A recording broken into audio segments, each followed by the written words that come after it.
Over the weekend, my husband got into an accident while he was out in the woods.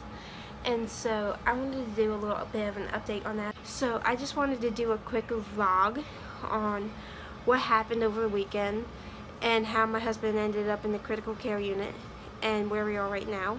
So yeah, follow me along and I'll tell you all what happened and give you guys the scoop. Okay, so I want to start kind of in the beginning before a lot happened, or before the accident happened, to kind of give you some background on the story. So basically the week before this happened,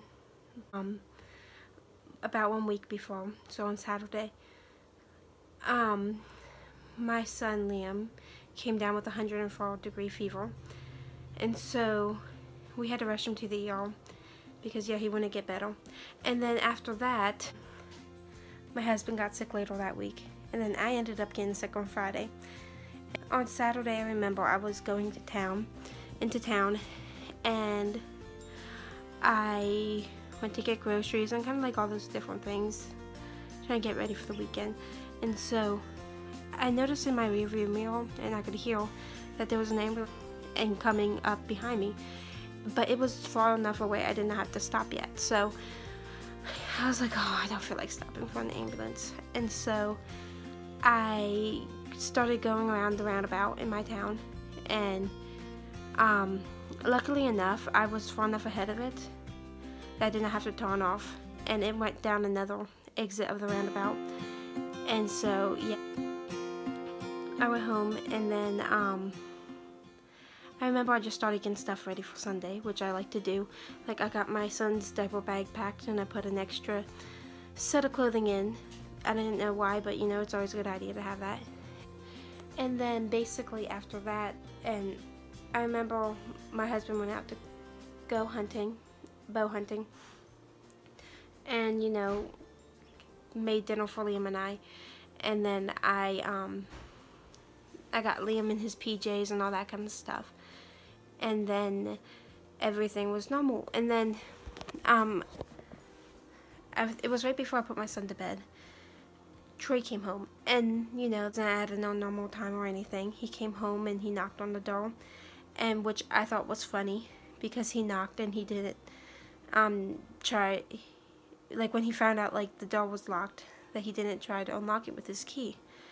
And so yeah, I went to the door and I opened the door, and I noticed that my husband had mud on his face, and I asked him if he fell, and he told me, sweetie, I don't know what happened.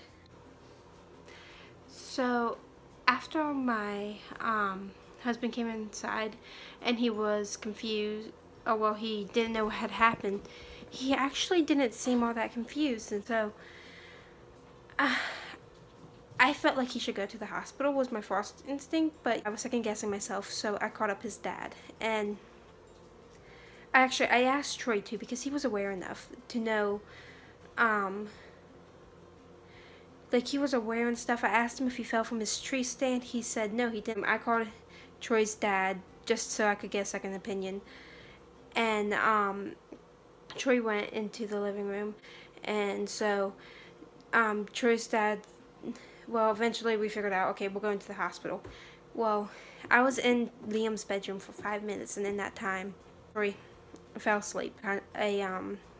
Someone that had a head injury like that fall asleep, but it happened so fast, and I woke him up right away, and he just woke up and he was so confused, and he was worried because he couldn't find his glasses. He didn't know where his hat was, and he just kept on repeating himself, and then he's like, he would repeat himself again, I can't find my glasses, I don't know where my hat is, and just like that. And I told him, I was like, Troy, well, you know, your dad's coming, we're going to go to the hospital. And about that time, Troy's brother came, because Troy's dad called him, obviously, and told him what was happening.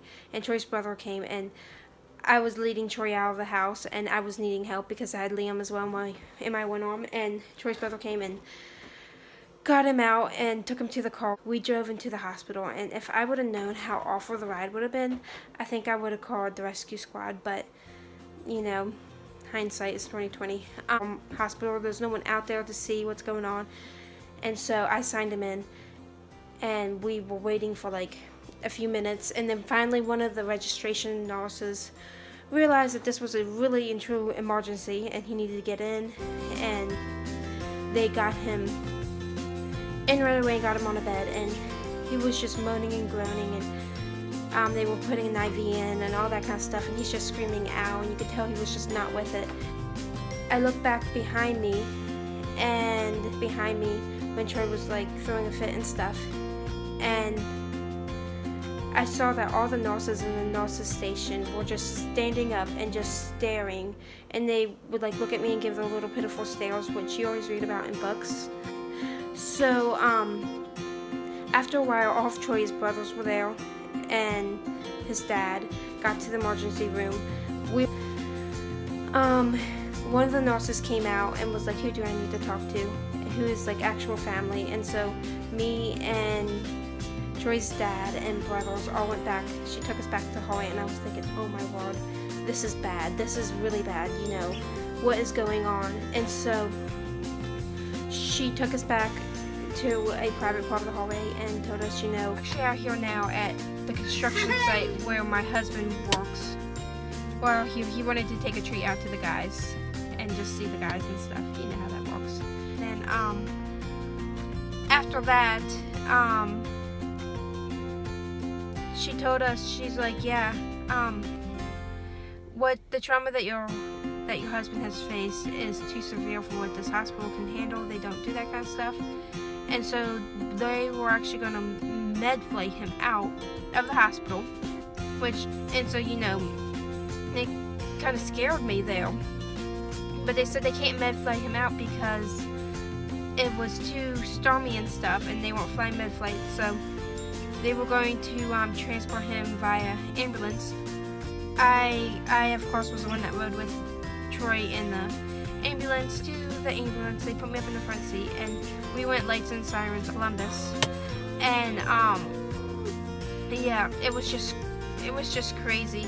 I remember thinking that morning about how I saw the ambulance and how I was like, I don't really feel like stopping for it, but you know, but all these people were pulling over and stuff, and I felt bad that we had to do that. But we got to Columbus, and then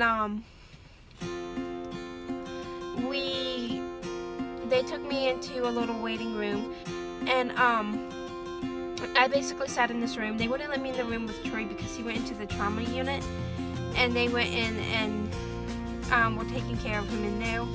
And then from there, I waited, and Troy's one brother and his dad came, and my friends and all ministers, who also are ministers, Stan and Sarah, came as well. And Troy's other two brothers did not come. They actually had, at this time, they went back to the farm to see what happened, because they knew that they would basically be able to find his glasses and his hat. They went out there, they walked about half a mile into the woods to see what in the world had happened, and they get halfway there, and they find like a big branch that was like 4 inches in diameter, and they would have said it was about 30 pounds, 25 to 30 pounds heavy.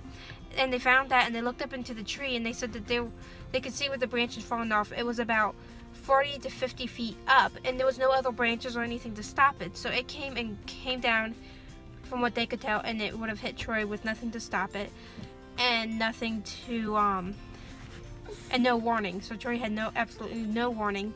Troy was saying right before that happened that he was booking it out of there because it was starting to storm. He was trying to get out of there, and then he had no clue what happened from there. So yeah, it was rather a freak accident.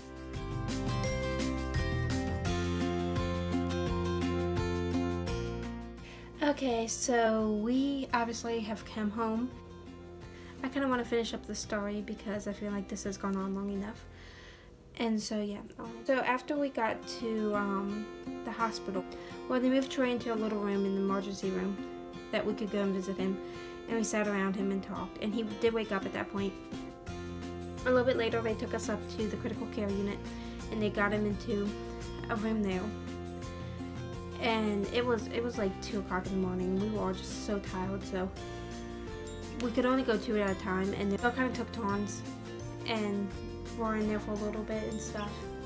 And we all slept awful. There was like really nowhere to sleep. Like everybody was sleeping in the waiting room. And after that, basically the next morning they said that they did a CAT scan and it was all the same. All the blood was the same. Basically the whole next day Troy was just sleeping. He would be awake and like fall asleep in the middle of a conversation and stuff. And it was really scary and stuff, and like if he got up he would puke, and you know, he was just not doing all that well, and it was just crazy and really scary. Like I was wondering if I was ever going to get back to being the same. After that, the next day, or that evening, the doctors came in. He had 2 skull fractures, which they said was a big deal. The skull fractures themselves, and then he had bleeding on the brain on both sides. But they said the skull fractures weren't that big of a deal. But yeah, then the next day, they did a CT scan, and the blood was going down. And he actually kind of got up and walked a little bit around, and he started eating more. And so those were the 2 requirements to go home: was he had to walk and he had to eat. So he did those 2 things, and we were thinking that he would go home the next day. But ended up he could go home the evening of that day. I had actually, that morning he had done all these things, and then I was so tired and stuff that I went home, and then Troy was doing a lot better, and he actually texted me, which he wasn't doing obviously when he was sleeping and stuff, and he told me that they were probably going to discharge him today yet. And so we got back up there just in time for when the nurse was going over all the paperwork and that kind of stuff, and he got to come home. And so ever since then, we spent the next day, my in-laws took Liam again, and he slept there at their house. And so Troy and I got to sleep until 10 o'clock, which you don't get to do that much with a toddler. And then Liam did come home, and so that was good. We caught up on a lot of our sleep and everything like that. And he's just been, you know, he still gets dizzy and stuff. He still is very tired, and he still has to sit a lot. Like, I feel like he's going to be fine. We do still have to go to a few doctor's appointments he has, and so yeah, we have those still, and that's about it. It's basically a story that could have gone very wrong, and you know, we are just so thankful that he is here still, that he's fine. We have him totally himself. He can walk, he can move, he can, all of that. I mean, yeah, we are just so happy that he's gonna be fine, and we still get to be with him, and we still get to be a family. So yeah, so I want to thank everybody for the prayers and all the walk and all the support, because this has just been a crazy weekend. It has been a crazy week ahead before that, and we have just really felt really blessed with the people that have come to the hospital just to sit with us, or they brought food, or they have done just different things like taking care of our child, or doing our laundry, or bringing Troy books and stuff so he has something to do, or even just like people calling and texting. I mean, we have just felt so blessed by everything that so many people have done. So I really want to thank everybody for that, and yeah, I will try to get another update. If this is your first time watching my video, I like to post videos about every week on Tuesdays, so if you would like or don't mind, would you please subscribe to my channel, and also give my video a thumbs up. Yep, and have a great day.